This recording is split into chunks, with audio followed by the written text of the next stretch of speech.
Hi everybody, this is just a quick update to what I've been doing with my BSA Bantam D1 plunger trial.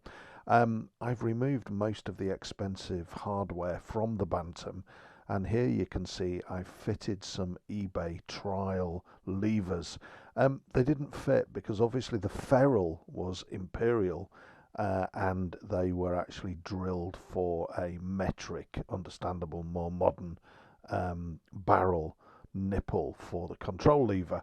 Um, what I found out was that 9.5 millimeter, drilling that hole out to 9.5 millimeter, actually was a near perfect fit for that barrel nipple, and the levers work absolutely wonderful.